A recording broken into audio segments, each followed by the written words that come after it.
Well, today we have some very important business. We are going to try and unravel a cold case that left the small town of Salisbury shocked and one young girl's life forever haunted by suspicion. On June 15th, 1984, 15-year-old Reesa Dawn Trexler was brutally murdered, stabbed 18 times in her grandparents' home. But the crime was never solved and the case went cold.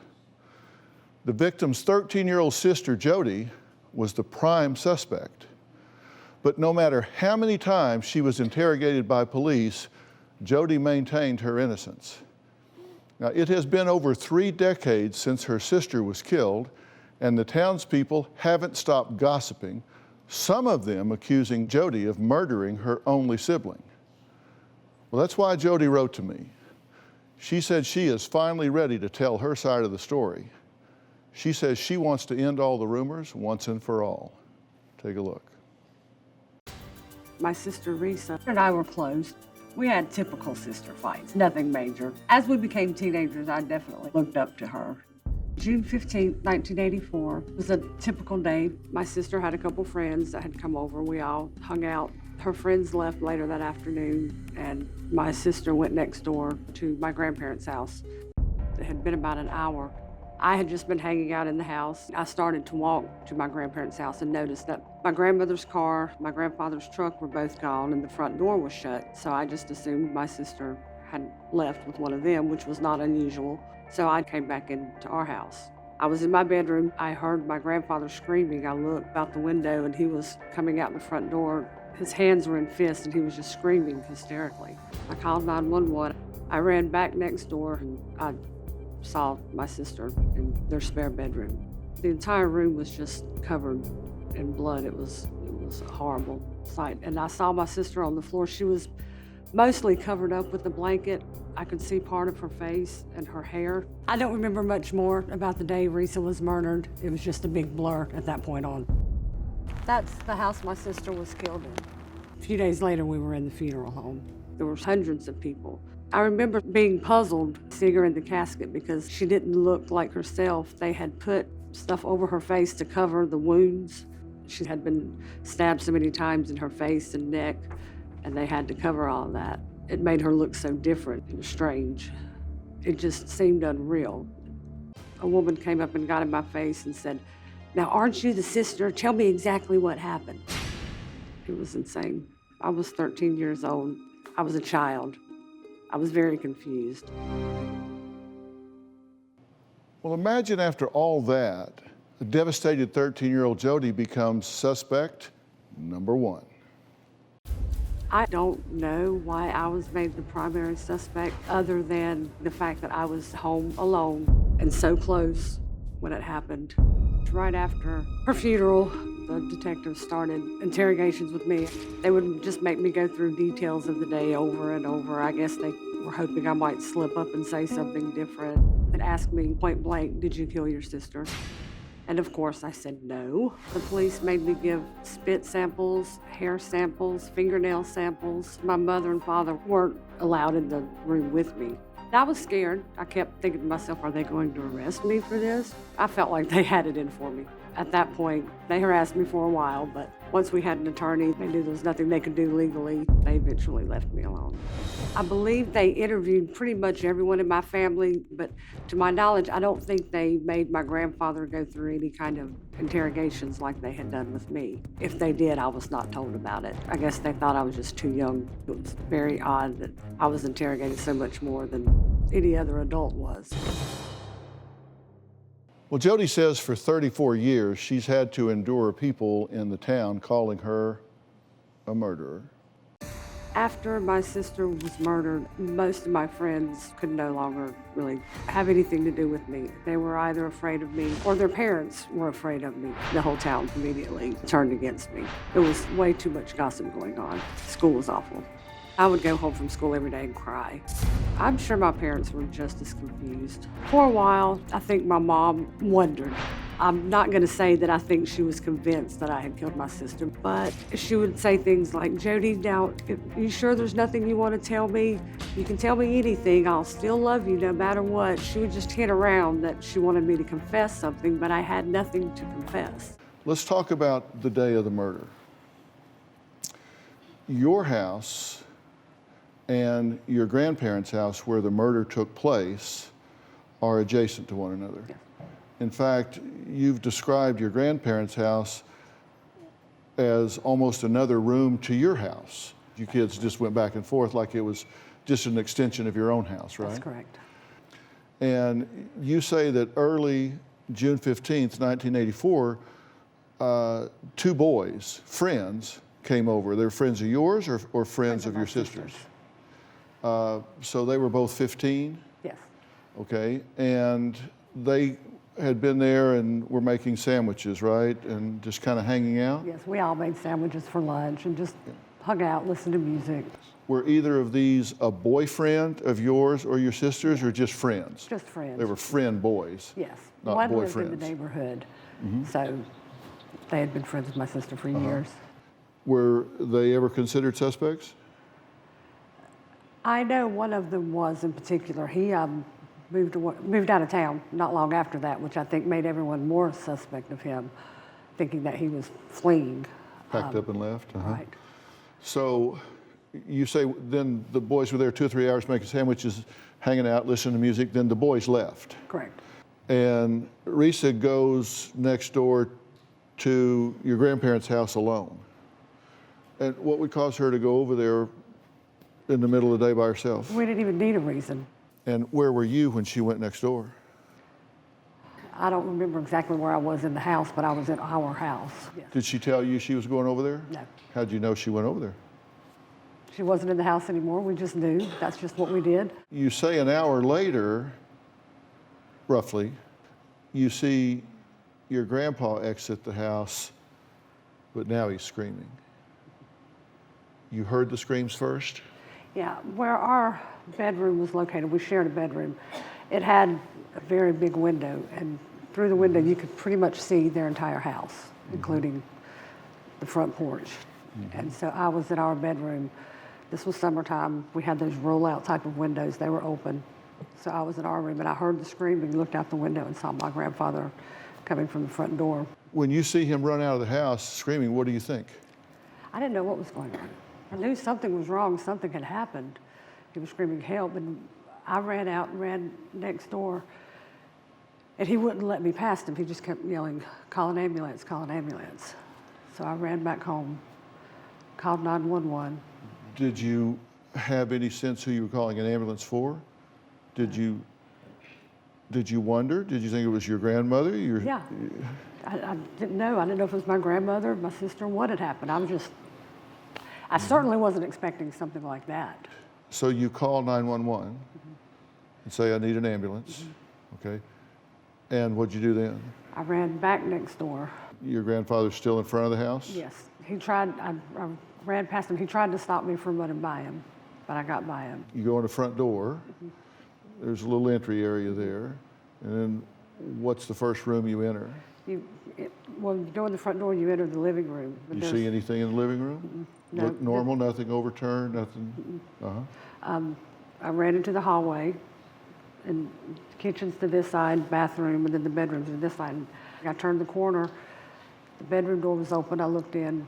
And what did you see? I saw my sister on the floor. She was mostly covered up by a blanket. I could see her hair. I could see part of her face. And just, that was it. Now, we talked to many of the townspeople, and some of them accused Jodie of killing her sister. Most were afraid to come forward. They were afraid to come show their face, give their names. But Laura, whose father was the police captain at the time of the murder, says she's ready to be the voice for Reesa. I grew up right down the street from Jodie and Reesa Trexler. My recollections of Reesa is that she had a heart of gold. I always had a kind word to say to people. Jodie, on the other hand, seemed very dark. Jodie was the black sheep of the family. There was a lot of competition and tension between the two sisters. There was one time in particular I overheard her say to her sister, "I hate you. I just wish you were dead." On the actual day of the murder, my family was on vacation. I heard about the murder the day after, and I was shocked. When the family walked into the church, everybody was crying, except for Jodie. She had a very somber, dark expression on her face. A couple of months after Reese's death, the rumors started circulating in the community. At the time, my father was the police captain in Salisbury. He was not at liberty to disclose any information. I didn't have a very strong opinion about it until about 5 years ago. What always seemed to bother me about Jodie is that she was more interested in clearing her name versus trying to find her sister's real killer. Laura, thank you for being here. Thank you for having me, sir. You believe that you speak for a lot of people in the town. Yes, sir, I do. The last thing you said on the tape, you think you're sitting across from a murderer. Correct. You think that this woman, when she was 13 years old, stabbed her sister 18 times, including in the face, with such rage that she broke off the blade and left part of it in her body. Yes, sir, because the weapon was never found. And you say that the gossip in the town, quotes are just, Jodie killed Reesa, heard the sister did it, it must be nice to know you got away with it. These are the things that people have you've heard said. some of them, you've heard some of them. Now, your first suspicion was because you heard her say she wished her sister was dead. I had heard that on the school bus one time whenever she said she hated her sister. My first suspicion was whenever it all came out that she didn't hear anything. She was right next door. She was a mere 5 to 10 steps away from where the murder happened, and she didn't hear anything. Okay, 5 to 10 steps would be from here to the edge of the dark part of the stage. Exactly. That's how close their houses were. You say Reesa had a heart of gold and that Jodie was an unfriendly, dark loner. She was always to herself. She didn't have a lot to say to people. She kept to herself. She was not friendly to anybody, where Reesa never met a stranger. She was always willing to help people. That seems like a gargantuan leap to murder. First off, the houses aren't 5 or 10 feet apart. I mean, that's just wrong. Number two, and I don't know if she killed her sister or not, we will talk about that, but you say she didn't hear her scream. Somebody stabs you in the neck or the heart, you're not going to say a damn thing. Now, we reached out to Jack Tremarco. He is the top polygraph operator on the globe, in my opinion. He's a former FBI special agent, FBI polygraph examiner. He trains these folks to do this. He's conducted over 3,500 polygraph examinations in his extraordinary career. Let me ask you, did you feel like this was a fair test? Very much. You asked one question 2 different ways, and the questions that were asked were, did you stab Reesa? And your answer was? No. Did you stab Reesa with a knife? And your answer was? No. And the results are that you were non-deceptive, you were telling the truth, you did not stab your sister.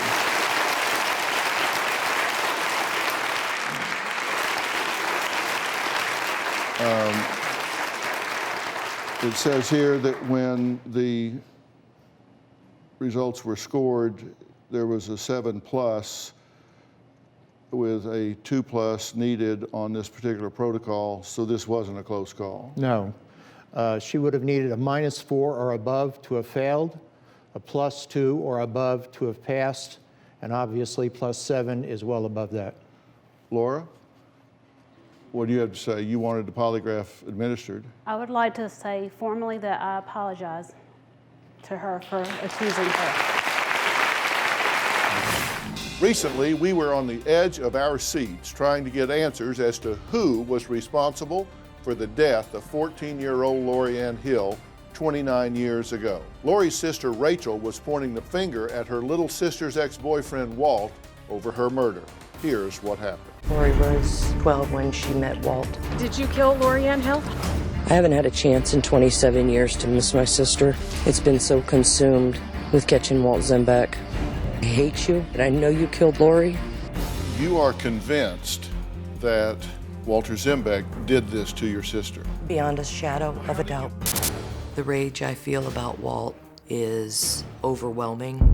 I wouldn't mind seeing his spine severed so that he has to go through a torture every single day like me. I've never hated somebody so bad in my life.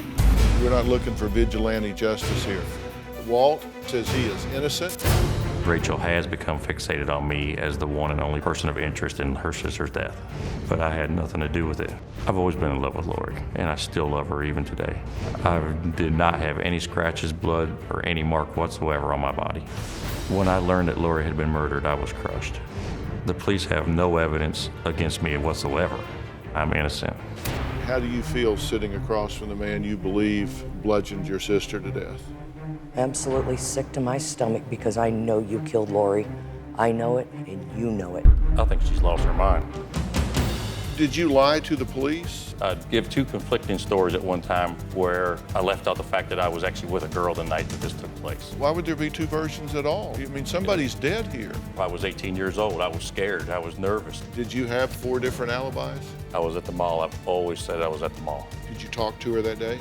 Never talked to Lori that day. He's lying. He's a liar. They've tried me and found me not guilty. It's still ruined my life. Lori's murder has destroyed me. Now, you just said a jury found you not guilty. That isn't true. It was a mistrial. No, sir. It was a hung jury. The state is not precluded from refiling charges against Mr. Zembeck in the future if circumstances dictate, since there is no statute of limitations on murder. I do wonder if Rachel was involved somehow in Lori's death. Rachel has never been cleared as a suspect. Are you out of your mind? I didn't kill Lori. I will take a lie detector right this second, with or without him doing it. Everything that I have told you is the God's honest truth. They should have hung you 20 years ago. Is it possible that you're wrong? No, sir. I know he killed my sister. You're fully. Let's do the polygraph. You said you would take a polygraph, Yes, sir. and you said you'd take a polygraph about whether or not you killed her sister. Let's do it. I want everyone to get closer to the truth. I just asked you if you lied to police. You said no, never. And here you're telling police, in quotes, no, I'm not denying that. Those were bold-faced lies. That was the police officer's statement that I made bold-faced lies. When he said that, No, those was. no, hang on a you second. said, okay, I know what I'm you're not reading there. denying that. Hang on a second. My attorney can show you this in a minute. And you said you'd take a polygraph about whether or not you killed her sister. Yes, sir. When Walt agreed to the lie detector test, I absolutely did not believe that he was going to come back. I suspect Walt will find a reason at some point between now and the lie detector test to get out of it. That would be in his best interest because he's going to the penitentiary for what he did to my sister. I was told Rachel was trying to seek closure and was wanting to get help and try to put an end to all this. Instead, I felt like Rachel and DrPhil tried to play judge and jury and could try to retry me right there on the stage. I was not prepared for the questions that they asked. I was prepared for a totally different look at this whole show. Now, if they ask me the tough questions, I am ready. I do believe I wasn't given a chance to speak on the show. If I don't get to tell my story this time, I'll just leave. I've had enough. Walt, how are you? Good to see you. Amber, how are you? Now, there were some things that they tell me that you said you wanted to set the record straight on. Yes, sir. The floor is yours. Well, the first thing I'd like to say is that there is no way that I can be retried. If you're not going to be retried, and I, as I said before, I don't think you're going to be retried. No. It's my understanding that it was a hung jury, and so this had been dismissed without prejudice. So, Well, that Rachel's point was that I could be retried, and I was going to be retried, and you know, I just wanted to make the point clear of the legal issues. In the last show, I told you that the detective got on the stand and said that he could lie, and that's what I want to show her, that people do lie. my question to you at the time was not, did they lie to you? Because they can lie to a suspect. Correct. The Supreme Court has held that they can lie to a suspect in pursuit of the truth, correct? That's correct. That is correct. My question to you was, are you saying that an officer of the court went into the court under oath and lied from the witness stand in court? Yes, I am. That's different from lying to you in interrogation. You Those was are two very different issues that will not be lost on your lawyer, Amber. I was trying to express the fact was that, not that I was lying, the fact is that he was trying to say that I'm lying, so there was a confusion point in there. You also said that I didn't give you a chance to tell your side of the story, Correct. and that I allowed Rachel to ridicule you on stage. Correct. In fact, I pulled some of those things together. Let's take a look at this. Okay. I think you may feel a little differently in retrospect. Walt, why did you want to be here today?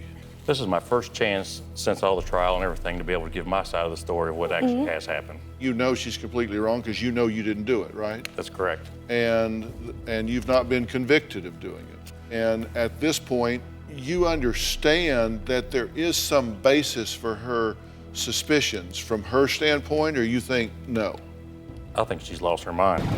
I witnessed you on top of the babysitter. You had her straddled on my bed. That's the biggest lie I've ever heard in my life. But the police weren't called, and no reports were made. Why don't you just stop now? Because anything that comes out of your mouth is absolutely half Well, she's not bullcrap. going to stop because she has as much right to make her statements and say what she Okay, wants to as long hear as I as can- do you. Thank you. That's what we call a That's- conversation.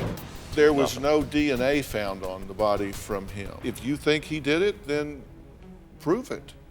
Because at this point, I'm not surprised the jury was hung. There are some things that don't look good, but listen, depriving someone of their liberty in America is a very high standard, as well it should be. And what you call proof is not going to be seen the way you see it here. 29 years ago, Walt was given a polygraph test in a very small town from a man who did not have a lot of credibility. And that's why I believe today, with understanding countermeasures and all of those things, that Walt has no chance of passing this test.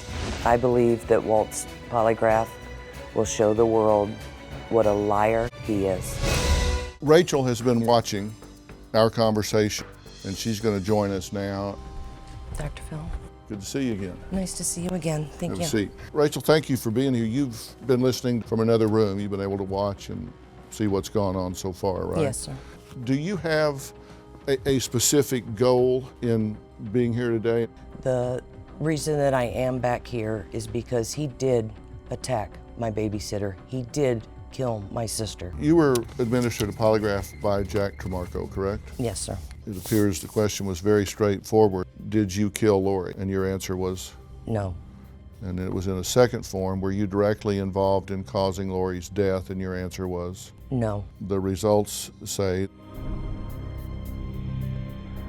that you were non-deceptive, that you were telling the truth, that you were not involved I know. in Lori's death or causing I her know. death. Now, I have here the polygraph test for Walt, and this was confined to whether he was involved in Lori's death. Did you feel that Mr. Tremarco was professional? Yes, sir, I did. How about you? You said that he was professional with you. Absolutely. What are you going to say if the result here is yes, no, or maybe? I mean, are you going to accept that, or are you going to all of a sudden say, well, something Oh, happened? absolutely not. Jack was absolutely wonderful. That does not mean that Walt has not taken a drug or anything to, I don't know if that's even possible, but Well, I'm not going to give you this polygraph result then, Oh. because you're already making excuses for the result. It Oh, may say no. that he killed her. It may Right, say you're that he right. didn't. Well, But it you're will. saying if it says he didn't, well, then maybe he took a drug. I don't know. So you're saying you don't have confidence in Jack Tremarco. I do. I do. Look, I want everybody here to have peace in their life. And I'm really trying to bring everybody at least a point where they can choose a different route in this thing.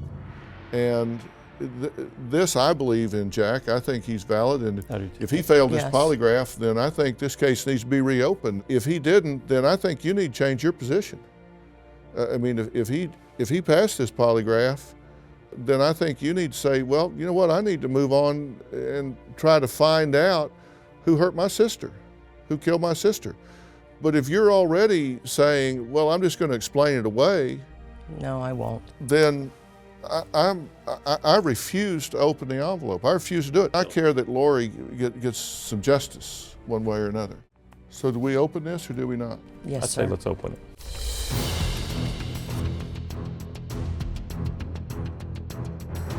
Question number 1, did you kill Lori Ann Hill? Your answer was? No.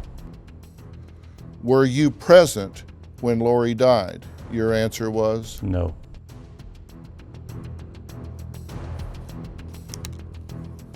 And the results are that he was being non-deceptive. He was telling the truth. He did not kill your sister. He was not present when your sister was killed. Jack, was this a close call? No, just like Rachel's exam, it was very pure and easy numerically to call. Dr. Phil, I want to say one more thing. Rachel's family has meant the world to me. Lori, and she's crying right now to tell you that Lori meant the world to me. I would do anything for her, and she knows it. And you do too, don't you? I want you to personally have closure in this, as well as to let this thing rest. For me, let Lori be, let me be, and let's find the person that did this together. God, Walt. I'm so sorry. Jesus, how are we going to get through this? I believe them too. I told you. God, how are we going to get through this? Together.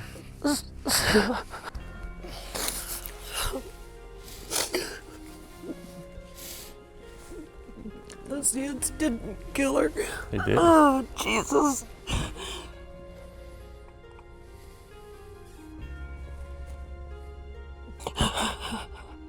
Dr. Phil, I'm going to be sick. Today, there are still so many unanswered questions in the story of beautiful 22-year-old Sheena Morris, who was found hanged in a hotel room on New Year's Day, hours after she fought with her fiancé. He says he left her there in the room alone and drove home. But was it a suicide or was it a homicide? Sheena's parents say there is no way their daughter would take her own life, and they have suspicions about her fiancé, Joe. Sheena and I went to a nice hotel for New Year's Eve. When we got back to the room, I called my son and wished him a Happy New Year. It was a matter of 30 seconds on the phone. I turned around and Sheena was right there. She basically said, "You just our whole night up." She started screaming, yelling, punching the walls. At that point, I was just fed up. I said, "Look, I'm leaving. If you're coming, let's go." She says, "No, I'm not going anywhere with you." And I opened the door and left. That's the last time I saw Sheena alive. You came here knowing that they suspect you. Of course. And this is your chance to set the record straight. Dr. Phil, I'm here to tell the truth, okay? I don't know what happened to Sheena. I got up the next morning at approximately 10 o'clock. I start texting Sheena. I called her several times, and there was no answer. I get a phone call from Joe. He starts saying something about Sheena being bipolar or suicidal. And why am I suddenly hearing this word, suicide? Joe had called me, and Joe had talked about Sheena in the past tense. It just didn't seem right to me. I walk down to the end of the driveway, and there's two police officers. I said, "Where is she?" And that's when I was informed that my only child was gone. I immediately thought of Joe.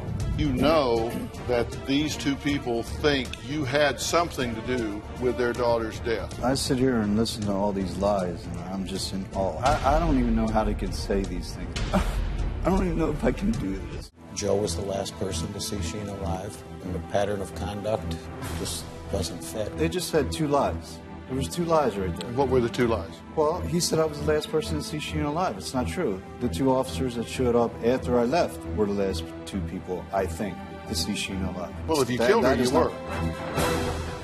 At 1:53, she texts you and says, "You're evil and scary." Why would she say that? Because she was upset. Then 12 minutes later, she calls 911. She just makes me bleed and left claw marks all over me and stuff. Did you return to the hotel at any time after the two of you fought? No, absolutely not. When I got home, people witnessed I came home. I went to bed, and people saw me go to bed. Well, we tried to talk to some of those witnesses. We asked you for information, and we couldn't get any information from you to contact them. I told them the person's name. They have attacked me on the internet, and I'm just classified as a murderer to ruin my life.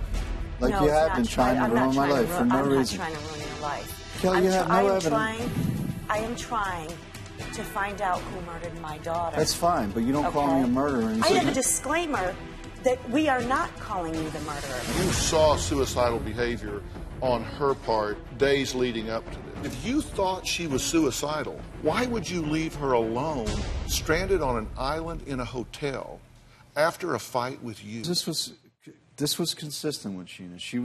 She went through depressed times, and I was always there to try to make her undepressed, make her happy, and that's why we went away, because she was upset and she was depressed over the Christmas holiday. And one other thing I have to mention, and I've told this to Kelly and investigators, one of the last things Sheena said to me was, if I can't have you all to myself, I don't want to be here. Kelly is obsessed with the death of her daughter, and I don't think Kelly will ever accept the fact that Sheena committed suicide. I could not find anything, any one person, any note, anything in journals, anything that could prove that Sheena was suicidal. There were so many things that were overlooked in this investigation. There's a domestic violence call the night before. The boyfriend is not brought in for questioning until 22 days later. The detective never looked into the 911 phone call. Kelly is relentless in doing what she's doing. And Kelly hired another renowned coroner to exhume the body. I got a text from Kelly, and the text read, "Soon everyone will know." They cut this poor girl open again, and what I understand is they didn't find anything. By doing the second autopsy, he could not determine that Sheena had committed suicide. Justice for Sheena might finally be coming. The Florida Department of Law Enforcement announced it will review the case. After a lot of work and more forensic experts getting involved into Sheena's case, going through everything from the text messages to the crime scene photos, every single thing that I had collected, they stated in their affidavits that Sheena's death was a staged crime scene. Well, okay, I want to add somebody to our conversation here. Senior crime scene analyst Jan Johnson investigated Sheena's death and says that she believes the crime scene was staged. Now, Jan is with us on the phone. Jan, thank you for joining us. I want to talk about why you think the crime scene was staged. Well, to begin with, I looked at all the evidence that was provided to me, the autopsy report, the crime scene photographs, and the police report. All right, and out of this, you looked at close to 400 images from the Sheriff's Department and medical examiner, 70 color prints, the autopsy report, all of that, and you drew some conclusions from there. Let's begin with the entrance to the crime scene. There is a do not disturb sign on the door. When you get to the area of the body, it's a white shower. Sheena has sand on her feet. There is no sand in the shower. Okay, so there are no tracks of sand from the door to the shower and no sand in the shower. That is correct. So if she had sand on her feet and had walked in there to hang herself, some of it would have come off on the floor, is your point? That is my opinion. Okay. All right. What else did you see? I also saw the position of her clothing. Number one, if she had hung herself, her pants would have been bunched up to the calf of her leg. Why is that? Why would they have been bunched up to the calf of her leg? The way she would have slid in position. I see. Okay. But instead, her feet are under her pants, consistent with her being either positioned or dragged to that position. Okay. All right. What else? I also looked at the dog leash wrapped around her neck, and I'm not sure if you hung yourself that dog leash would even support the weight of her body. Again, it's consistent with being staged. Okay. Also, I looked at the processing that was done by law enforcement, and it appeared to be very sparse. There was no processing of the shower floor for barefoot or footwear impressions. Also, I don't know that a lot of the processing that could have been done was done in this case. Did they check the walls for DNA or the leash for DNA or any of the surfaces that a perpetrator might have touched in trying to move the body or position it within the space? Well, the things that I would have physically evidence-wise conducted in this case, I would have began at the very entrance where the do not disturb sign is, looking for fingerprints or touch DNA on the do not disturb sign. Also, I would have done touch DNA on the dog leash and also around her neck. You could do swabs around her neck, her clothing, the shower head, the walls surrounding her body, but I don't see that any of this was done. So all of this adds up to looking like a staged crime scene. Absolutely. You agreed to take a polygraph test, correct? Yes, sir. And you did it to prove your innocence. So we had expert polygraph examiner Jack Tremarco administer the test earlier today. When we do this, we use Jack Tremarco. He is a former FBI agent, polygraph expert. He's got great experience in all of this and takes great pains to give a fair and accurate test. How'd you get along with Jack, by the way? Great.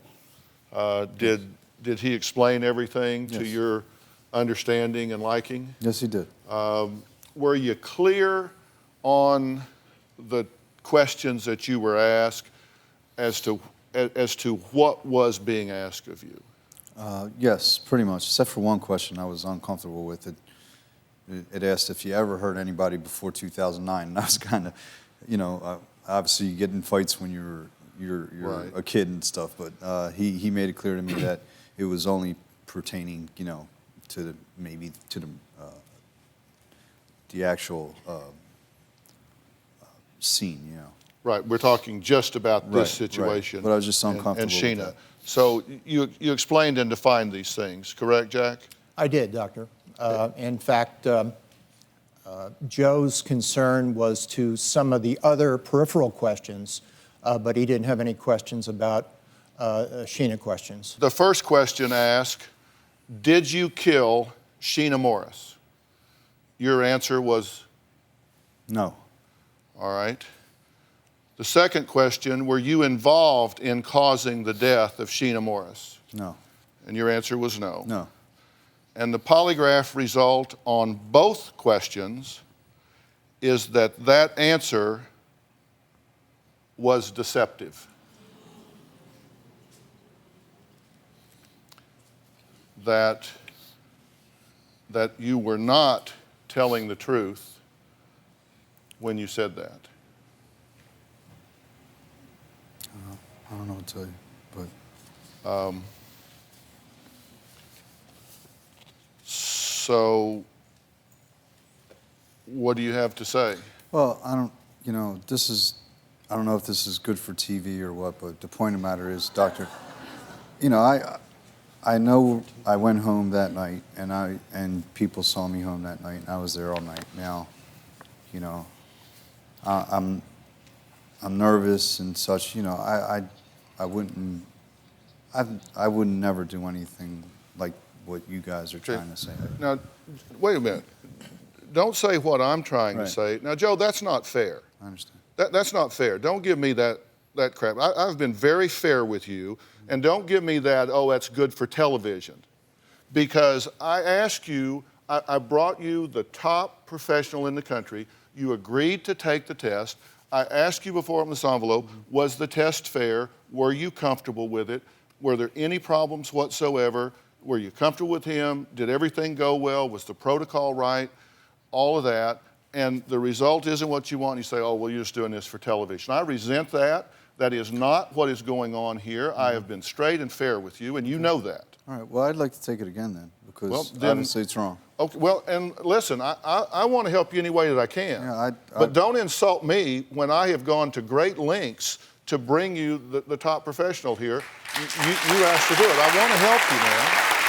I do. And it is not, Jack, help me out here. Is this, was this a close call? Wasn't a close call at all. What does that mean? It means he should have been polygraphed back in 2009. Right. He And should have been interviewed sooner, back in 2009. Right. As I sit here today, in my mind, Joe's a suspect in the murder. What would you want? I really was not hoping that Joe was the murderer of my daughter. If it turned out that he passed, then I knew there was another avenue that I had to look further into. I can't even look that way right now. Today, we continue our efforts to unravel the mystery of what happened to missing teenager Erica Lynn Parsons. Erica was reported missing by her older brother, and the police began investigating. But there's a twist to this story, a shocking twist. Erica didn't just disappear 24 hours ago. Erica has been gone for almost 2 years, and her own parents did not report her missing. That's right, for almost 2 years, Cassi and Sandy Parsons did not see their daughter, did not speak to their daughter, did not have an ounce of proof that their daughter was even alive. And they told me they think, look, we have no concerns. It is no big deal. They say Erica is fine and living with Grandma. Family members say Grandma's been dead for 5 years.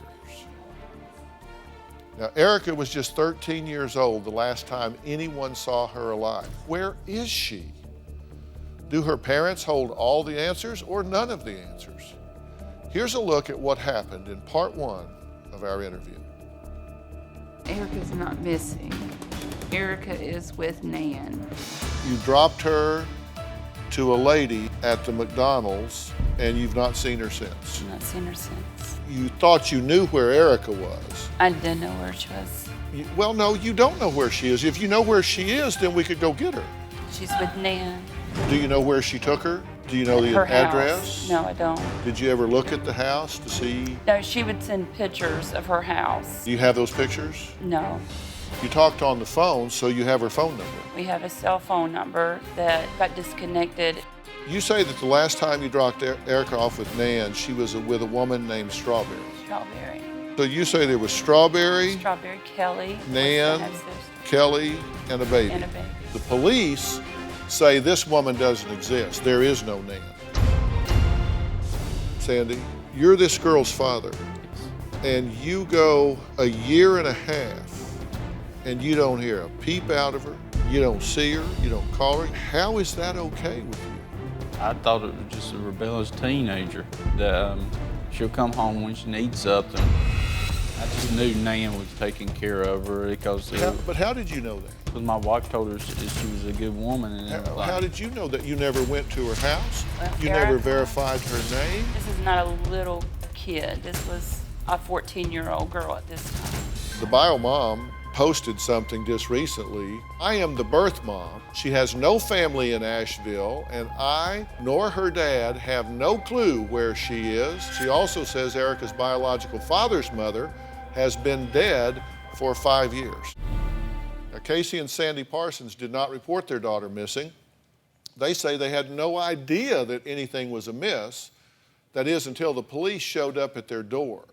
Now, Cassi and Sandy say that the police accused them of murdering Erica. They stand accused today as they sit here and threatened to dig up the backyard to find the little girl's body. Did y'all object to them digging up the backyard? No. If they want to dig it up, they can dig it up. They can do it right Dig this it all second. up. Tear it out in the house, everything. It don't matter to me anymore. Right. Why are police saying that you're not cooperating?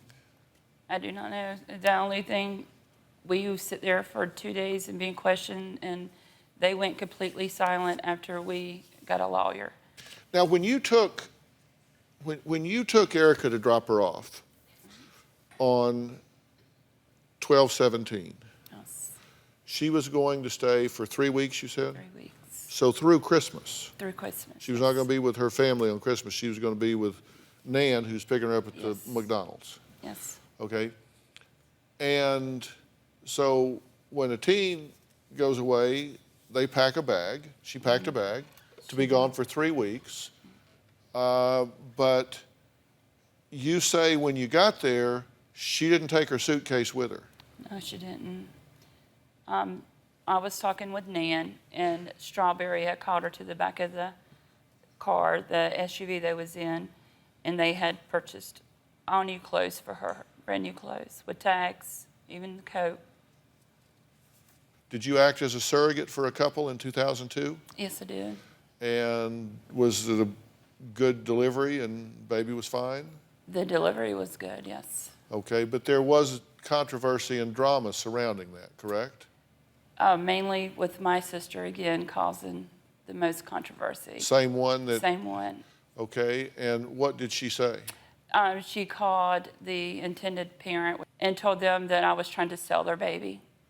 Well, according to our local affiliate, WSOC in Charlotte, they have seen a letter from an attorney written to you, Casey. The letter allegedly states, Casey Parsons made an agreement to be a surrogate with a couple from another state. The couple's attorney said that they had learned that Parsons had told the couple that she had lost her baby to a miscarriage, and that wasn't true. The attorney said that they had evidence that Parsons was shopping their unborn child, trying to find other prospective parents who would pay for the child. And the attorney told the Parsons that the FBI had been notified and that they could be prosecuted for kidnapping if they tried to keep the child. The child was turned over to the couple and is now 11 years old. And in a letter back to the couple, Casey Parsons apologized and said she did not intend to hurt them. From a law enforcement standpoint, if they've never met y'all, don't know you, your own son calls and says, they've murdered my sister and buried in her backyard. Your sister says, hell, she tried to sell one baby one time before. Now this one's missing to Nan, who nobody can find. And so they're going, man, this just has a stench to the whole thing, which is why I'm glad you're here to tell your side of this. Now, Sandy Parsons agreed to take a polygraph test to try and prove that he had nothing to do with his daughter's disappearance. The Parsons attorney, Carlisle Sherrill, is of course eager to hear the results that we've all been waiting for, and I have them right here in this envelope. Now, Jack, you asked 2 questions here, but only testing one issue, correct? Exactly right. And the question you asked of Sandy is, did you deliberately cause Erica's disappearance? Now, you didn't ask him if he had killed his daughter.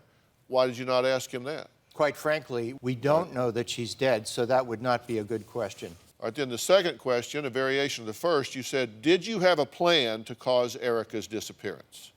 And his answer to both questions was? No. All right. And you say here that the results to both questions was strongly deceptive. That's correct.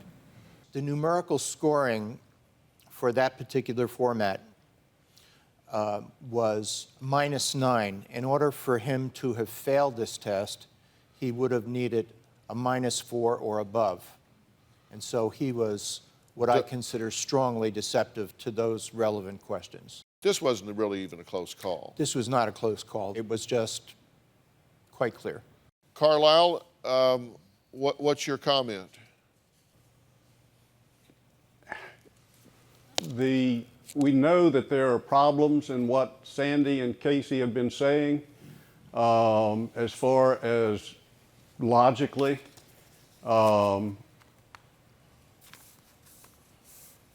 I don't know if he misinterpreted the question as far as the fact that they did, in fact, deliver her, and she's gone now.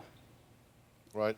Now, Jack, you do a pre-interview before you actually administer the questions, and during that pre-interview, you qualify the terms and conditions. So when you say deliberately cause Erica's disappearance, is there any chance that he misunderstood what you meant?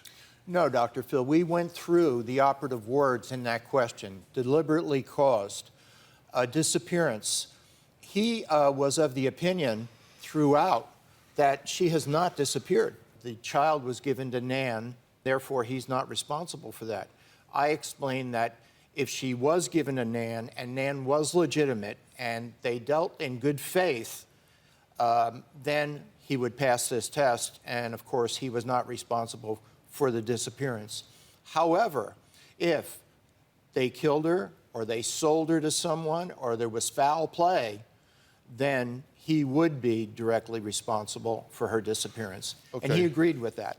You didn't spring these questions on him. You said, here's what I'm going to ask you. So this wasn't like, oh, a shock effect. There was question review and his answers to those questions. And you have confidence in this test? You stand by the test? I do. You think he knows something he's not telling us? He does.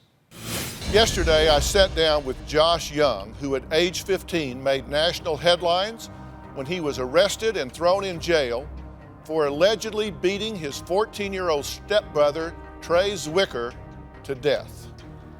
Facing a murder charge and possibly life in prison, Josh sat in a juvenile correction facility for 2 years waiting to be tried.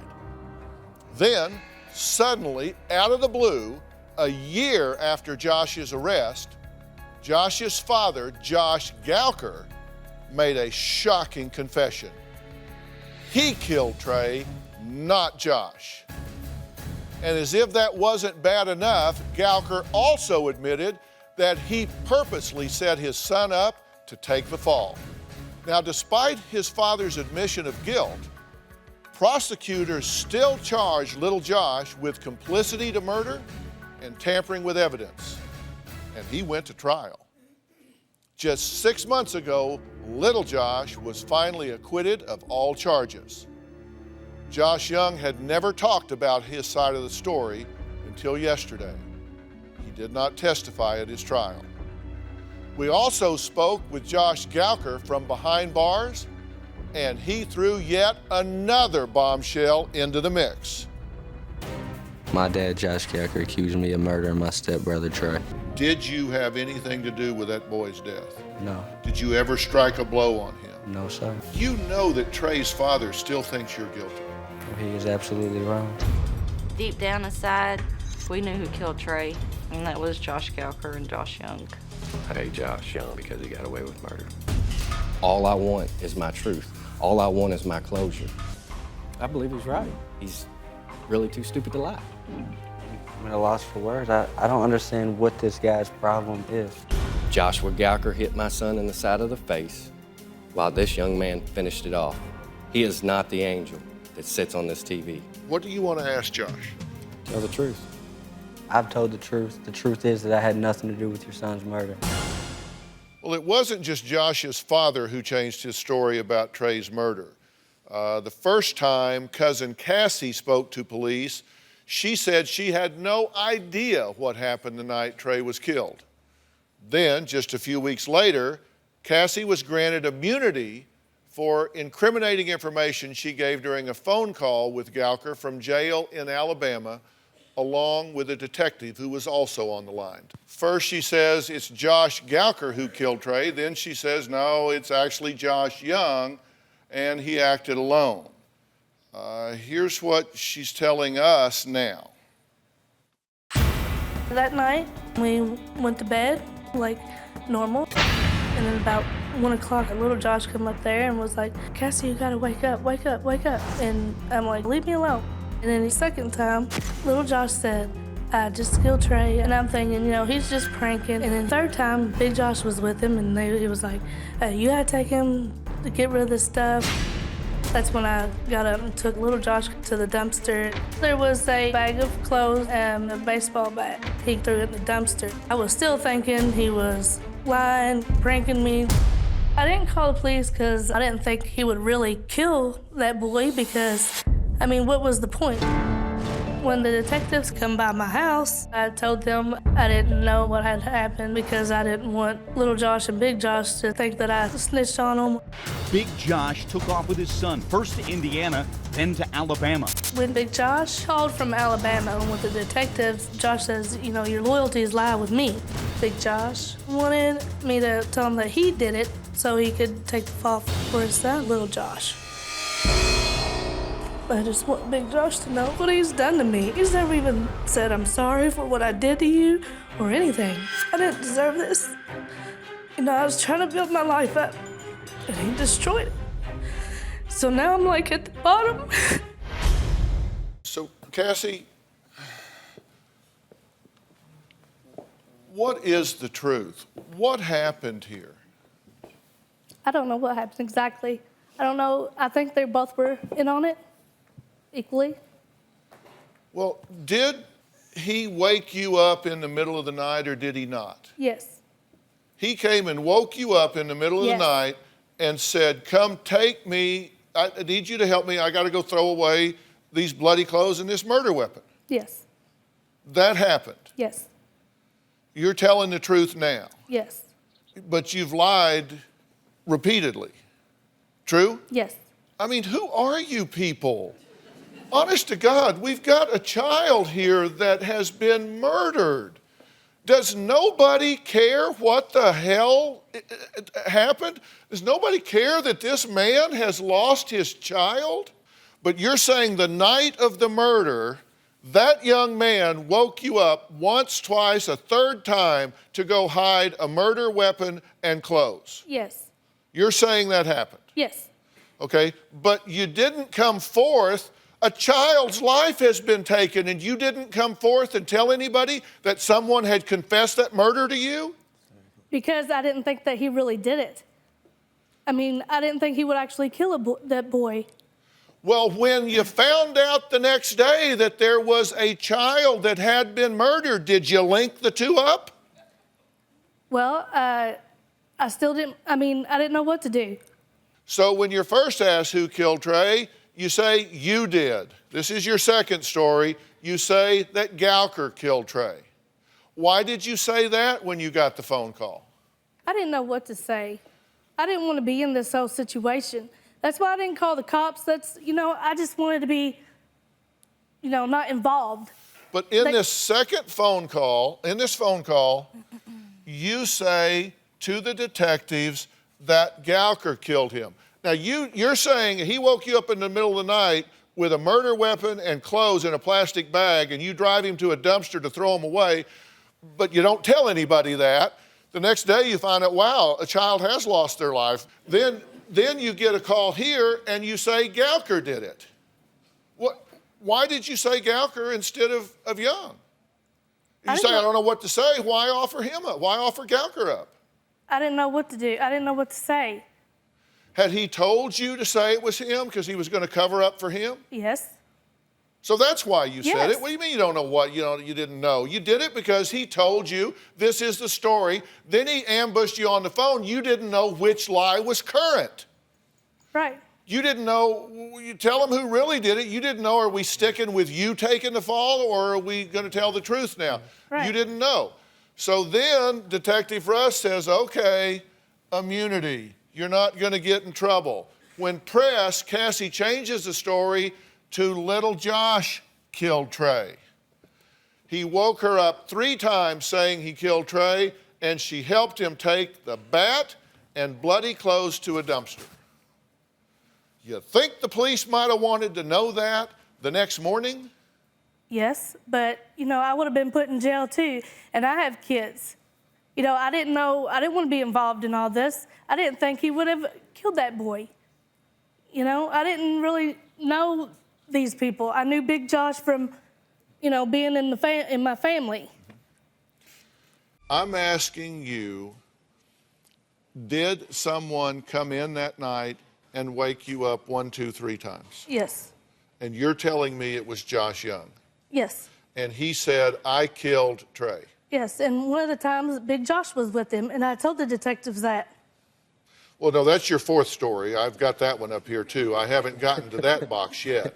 There's a 4th story where you said, On the third time, it was both of them. You're saying the first time it was Josh Young alone? Yes. Second time, Josh Young alone? Yes. And you just didn't want to wake up because you thought they were just gooning you? Yeah. Okay. The third time you said it was Josh Young. Then you said, well, actually it was Josh and Josh Gouker. Yes. I didn't remember the time when Big Josh had come in. I was asleep.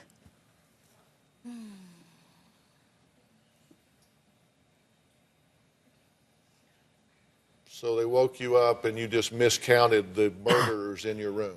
There were 2 people in your room. Tell me the truth, ultimate truth. What is it? This is the ultimate truth. What? The ultimate truth is that little Josh come in there like 2 times, Big Josh come in there with him once, and then little Josh come back up there another time.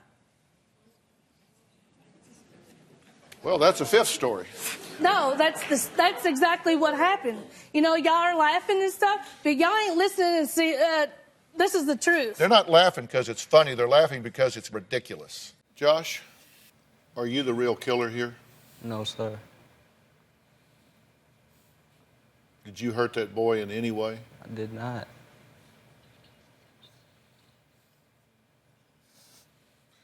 And Cassi, you're telling the truth. Yes.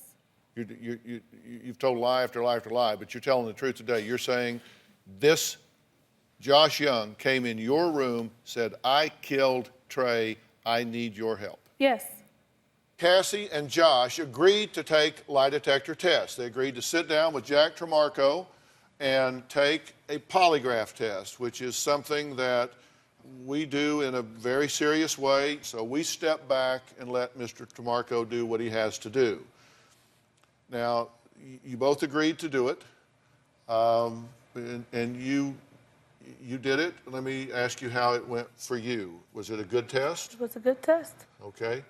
Now, I understand that despite your agreement and commitment to me on stage, you decided not to take the polygraph test. Yes, sir. Tell me why. I've taken 2 polygraphs in the past, Uh-huh. and I felt like a new one was unneeded. And the results were? Inconclusive, I think. Why did you tell me you would take it? At the time, it sounded like a good idea. It was a good idea. In fact, I said, now don't tell me you're going to take it now and then get backstage and say, well, I said that out there in front of everybody, but I'm not really going to take it, because that looks really bad. I understand. I'm sorry that you passed that opportunity up. Let's take a look at the results. These are sealed. I've not opened this envelope, so I have not read these. Now, we parsed these questions down because we wanted to get as factual as we possibly could. You were asked 2 questions on the same subject. Yes. Question number 1, on May 11th, 2011, did you take Josh Young to a location where he threw things into a dumpster? Yes. And your answer was? Yes. Question 2, did you take Josh Young to a dumpster on May 11th, 2011? And your answer was? Yes. Okay. And you say that never happened? It never did. Well, the results of the polygraph are that when you said that you took Josh Young to a location to throw things away, on that day in 2011, that you were being deceptive on both questions. Deceptive? Deceptive. It says you were lying when you said that he came into your room in the middle of the night and that you took him to a dumpster and threw things away. Wow. I can't believe this. I cannot believe this. Wow. Once again, you get away with it, right? Once again, you got caught out for your lies. Whatever. The paperwork's right there. Well, Terry, what's your reaction to this? Pretty simple. He's a murderer, she's a liar. Do you have a story or a question for me? Click the link in the description and tell me what in the world is going on.